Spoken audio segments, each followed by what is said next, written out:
Horror halo story. I had a client who had gone through a painful hair transplant. For him, it was advertised as unlimited grafts, and he paid around about £2,000 for this. So he saved up a lot of money.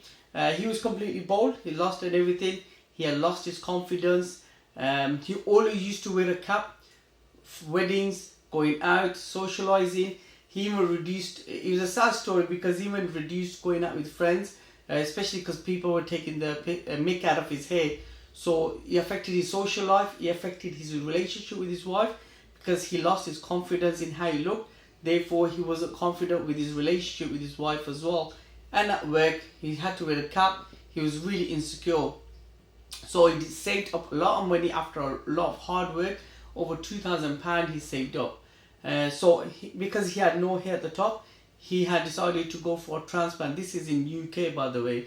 So this UK company, when he went for his consultation, at the consultation, which is very common, I've seen a lot unfortunately, they were over-promised him. They told him he's got really good donor area. They're gonna give a really good coverage on there. They're gonna offer him PRP, laser, and he's gonna get really good results. So therefore, this is a doctor's telling him, and it's a reputable company. So yeah, unlimited grafts is gonna get good coverage. So he paid the money. Coming now, fast forward to the day of the surgery. He's stressed. He's ready. He's gone to the consultant before you go for the surgery on the day. So this now is a different person. This is actually the surgeon.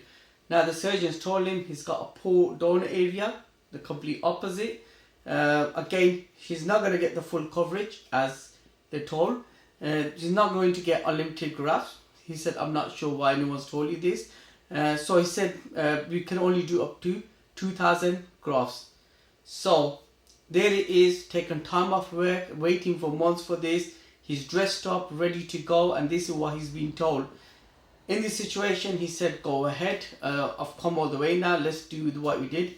Honestly, they did the transplant, and he approached me after 8 months.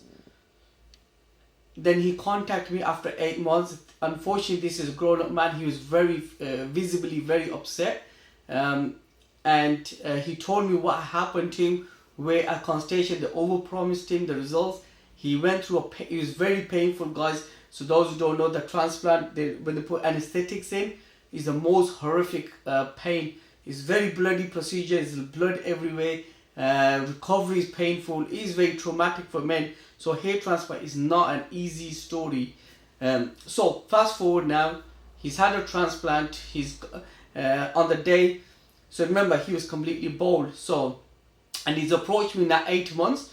The reason is, after coming to 8-9 months now, where he should have growth, he never had enough hair coming out. He's literally still bald. So I've advised him to come inside, come see me. So I'll have a look. We have a dermoscope. We analyzed his scalp to see how much, what was covered and what is going on. He was really sad when he came in. He was visibly very, very upset. He still had his hat on. After all this, he's not let go of his hat. So now when he took off the hat and we had a look, my God, they did a really bad job of the transplant. And where they said he was completely bald, they literally had just covered the front over here, just the front line. And literally you can count the amount of grafts they did. It's no more than 1,500. And it's really sad, it's really poor. And even that, there was very, very fine hair. And this is after he spent thousands all his life saving, gone through a horrific experience, been 9 months waiting. They're advising do this, do that. But the reality of the case was, they've overpromised him and they didn't do even a decent job of the transplant.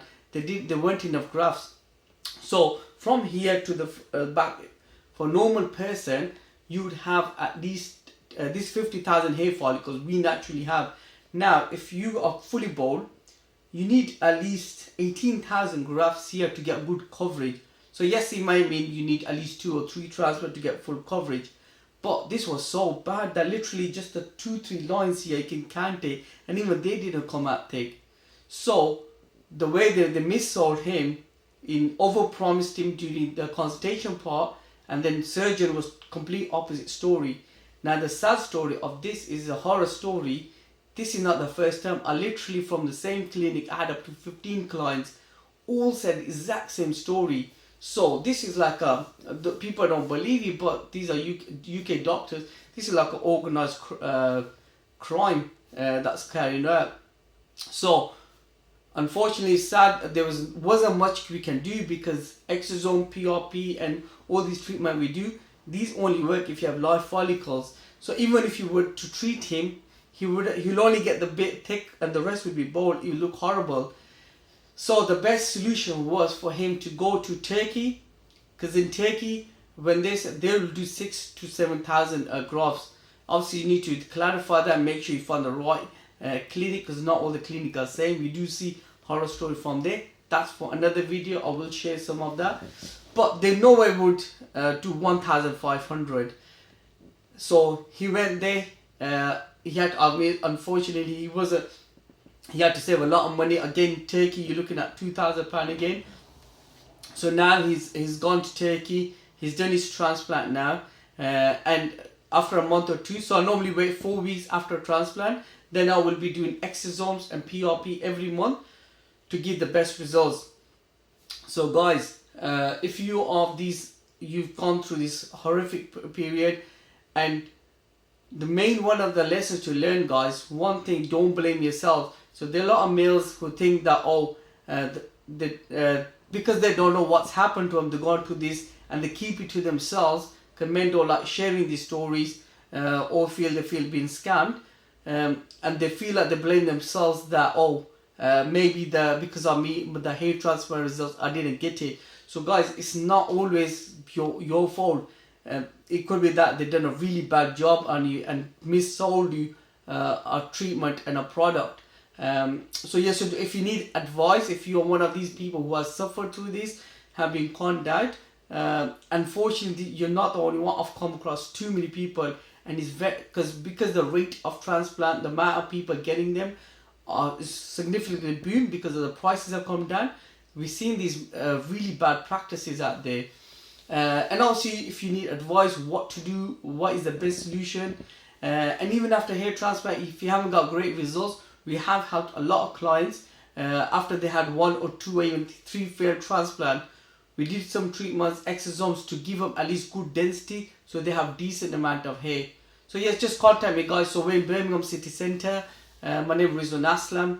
If you need help, advice, just give me a shout.